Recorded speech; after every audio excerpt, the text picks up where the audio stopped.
Lately, we've noticed that the gaming world is becoming a little negative. We wanted to do a little something different though. We wanted to give some attention to games that are nostalgic to us, or just games that we love to play. Dumb, silly, doesn't matter. We just wanted to highlight some games nowadays. Oh yeah, and every time we do this, it's going to be in one take. So no jump cuts, no script. It's just talking about a game and just our raw opinion of it. You can fight us, you can join us, you can actually let us know what you want us to talk about, and we might do one take about y'all. I don't know, whatever y'all want. So no, further ado, welcome to One Take Appreciate. We take one game that we love and just talk about them. My first topic is Mirror's Edge. Now, if people don't know what Mirror's Edge is, it is I don't know if y'all heard that, but it's a train. Choo choo, choo choo. Come on, ride it. Anyway, dang, I can't take that out. Anyway, Mirror's Edge is a first-person parkour game, and it came out in the early 2000s. So if that was my childhood. Was the not early 2000s, let's say maybe it came out in 2008. So in 2008, this game came out. We were coming fresh off the heels of Assassin's Creed. I think I gotta look up when Assassin's Creed came out. I think it came out in 2006. But mission failed. We'll get them next time. At the time, I couldn't play any mature games, so I would watch my brother always play. Don't start. I'll always watch my brother play Assassin's Creed because I couldn't play any mature games. And I gushed, I cried, I begged when I saw this game because it was T for Teen, and all I wanted to do was parkour. I eventually got this game, and I was so happy I did. It's really amazing. It's I don't know where to start. The story is short. The story is nothing to sneeze at. It's okay. It's they say it's underbaked, but I had fun with it. But where it shines is the gameplay, is this aesthetic and feel of it. It's set in a dystopian future where the big brother is basically in control, and you can't do. Honestly, it's been a minute since I played, but I believe you can't. Freedom? Something. They took away basic rights, like always, somehow, some way, and now you have people revolting by parkouring on the rooftops and getting to where they need to go to send messages or something. I don't remember the story. Doesn't matter. The main part that matters is the gameplay and the running, and that's where they solidified a golden game, even though it didn't win Game of the Year or anything. This game, with its parkour, I don't want to hype it up like it's just amazing, but it's a solid parkour game.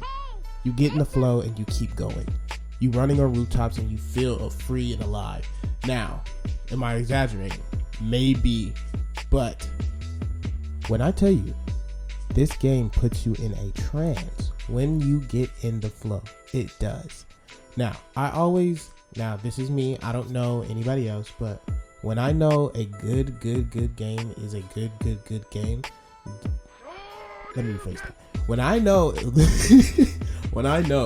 when a game is great is when you can play it and do other things. Now, what do you mean by play a game and do other things? Now, you can be done with the game, you can beat it, you can be on a level, but you start just doing things.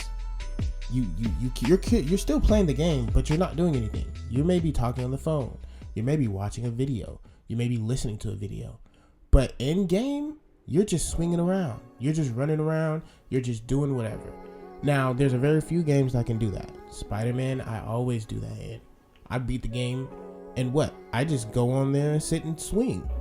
I do that for here. What do? You just run around. You're on rooftops. It's beautiful. The aesthetic. Now, let me get into the aesthetic. Let me sit down. Wait, I ain't done. Wait, okay, look. This game is so beautiful. It's set in the future, right? And everything is void of color, pretty much. Only certain things like railings or certain buildings, certain interior that have color, and it highlights the city so well. they do this on purpose. I think they do this on purpose to help you focus on the red. Now, anything that's colored red is actually how you continue to go. That's where you know you need to go, is when something highlights red. Now, that messed me up a couple times because there were some red rooms that all were red, and that didn't help, guys. That didn't help a child figure out what I needed to do, and there were no help. There was no words, I don't believe. There were no characters. Hey, try this. No, it was nothing. It was colors, and I had to figure out the colors, and they wasn't easy to. Anyway, I'm sorry. Now, colors blend in after a while. Since a lot of things are white when you're running, you start to pick up on the colors that are not right, obviously, right? And it blends in so well when you're in the flow because you're running, and the way that they accentuate you running and going and flowing, it's amazing. It makes you feel like you're on cloud 9. And that's why I can gush about this game so much and just talk because it's a great game. It's fun. The gameplay is fun. I suggest you guys get it. It's probably cheap, the first one. I'll say get the second one if you're scared about old graphics. I know people today don't like, oh, it's too old. Oh, I don't want to play games. I want 4K. Anyway, it doesn't matter. Pick up the game. If you love parkour like I do, and I did, you'll have so much fun with this game. Now, that's all for me. I'm done. If you guys have any suggestions for us, if you guys want us to talk about a game that maybe you love, we can, or we also love, just throw up some ideas. We might catch them. We don't know. Anyway, maybe check out our other videos and see y'all later. Peace.